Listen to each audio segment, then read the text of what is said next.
All right, let's dive into a book that completely turned the self-help world upside down. Mark Manson's The Subtle Art of Not Giving a Fuck. This isn't your typical feel-good guide. Oh no, it's all about a super honest, kind of counterintuitive way to actually live a good life. So, let's break it down. So the book kicks off with a story about this guy, Charles Bukowski. And let me tell you, he was, well, an alcoholic, a womanizer, basically a deadbeat poet. Not exactly the hero you'd expect, right? But here's the thing. His success didn't happen because he tried to be some kind of winner. Nope. It came from him just accepting that he was a loser and being brutally honest about it. And his epitaph? Don't try. That really sets the tone for this whole idea of, not constantly chasing after more. And that leads us right into the first huge idea of the book, the backwards law of happiness. It sounds weird, I know. But the whole point is that the more you try to feel good all the time, the more miserable you're going to make yourself. Think about it. Constantly chasing happiness just hammers home the fact that you feel like you don't have it right now. And this is where our own minds can really trap us. Manson has this great name for it, the feedback loop from hell. It's that thing we humans do where we don't just have feelings, we have feelings about our feelings. So you feel anxious, and then you immediately start feeling anxious about being anxious. It's a mess. So let me walk you through it. It's like this. Step 1, you feel anxious about something. But then step 2 kicks in. You get anxious about being anxious. You start thinking, what's wrong with me? I shouldn't feel this way. And boom, you're even more anxious. It just keeps going, a spiral that feeds on itself. You know what makes this whole thing a million times worse? Our culture, especially social media. You just scroll and all you see is everyone else's perfect life, right? Their amazing vacations, their perfect relationships, their big promotions. It's basically a highlight reel of happiness. And it makes you feel like there's something seriously wrong with you for just feeling normal. So what's the way out? Well, here's the paradox Manson talks about. The desire for a more positive experience, that's actually a negative experience. But accepting your negative experience, that, my friends, is a positive experience. By just deciding not to care so much that you feel bad, you basically pull the plug on that whole feedback loop. You say, okay, I feel anxious. So what? And in a weird way, that acceptance is what sets you free. Okay, so we've got the first step, accept the negative stuff. So what's next? That brings us to the next section, embracing your problems. The whole idea is that happiness isn't about avoiding problems. I mean, come on, a life without problems? That doesn't exist. Manson says real happiness comes from solving problems. Yeah, life is just one problem after another. As Manson puts it, the solution to one problem is merely the creation of the next one. He even has this character, the disappointment panda, who shows up to deliver these hard truths. The point is, problems never disappear, they just get upgraded. You solve your I can't pay rent problem, and you get a new my pipes are leaking problem. It's a constant process. And that's where true happiness is found. It's not a destination, it's an activity. It's a work in progress. You find happiness when you find problems that you actually enjoy having and enjoy solving. It's about picking your struggles and getting your hands dirty, not just wishing for a life with no struggles at all. But of course, we're really good at sabotaging ourselves. Manson points out 2 big ways we do this. First up is denial. Just pretending the problems don't exist. That never works. The other one is the victim mentality. Always believing there's nothing you can do, that it's someone else's fault. Both of these just lead to misery. So this all boils down to one of the most important questions in the entire book.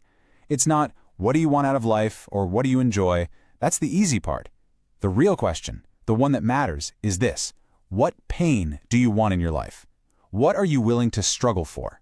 Because that, right there, is what's truly going to shape your future. All right, let's move on to the next big theme, which is, well, it's a bit of a tough one to hear. You are not special.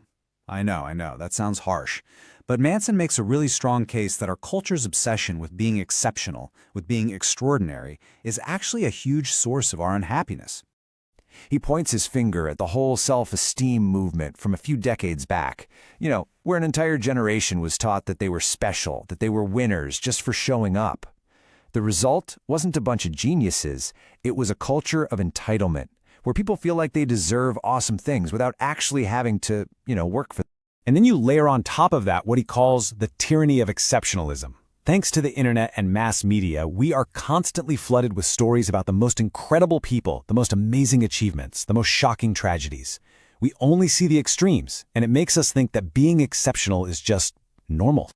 But here's the reality check. If you look at a bell curve of human experience, most of life is just average. It's in the middle.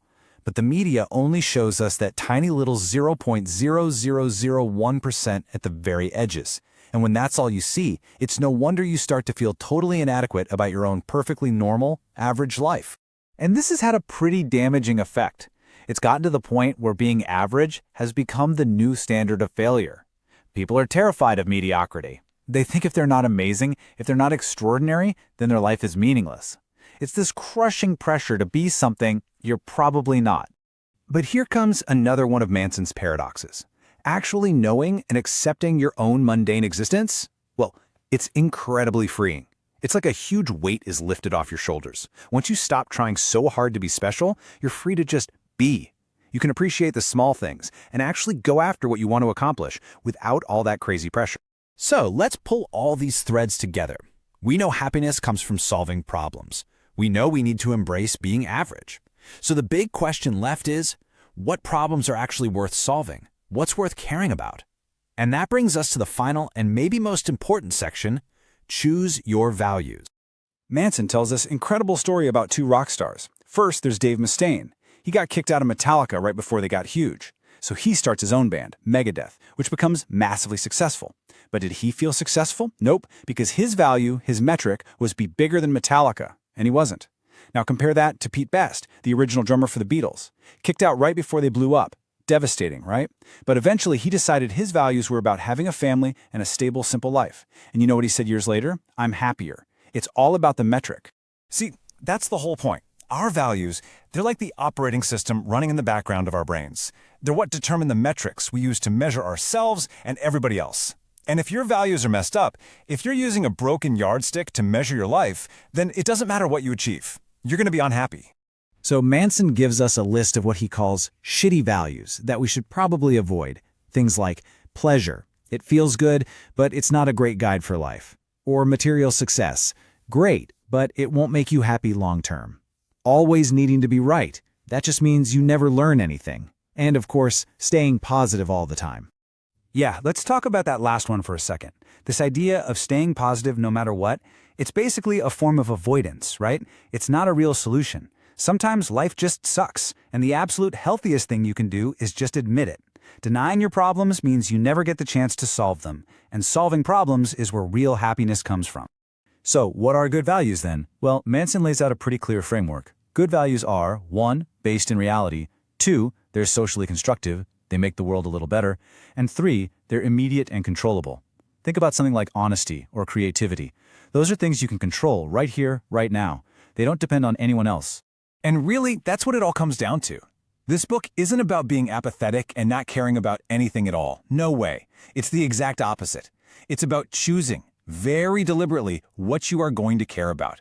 It's about being okay with struggle, okay with failure, and yeah, even okay with being average. The subtle art is all about saving your energy for the things that genuinely, truly matter. So the only question left for you is, what are you choosing to give a fuck about?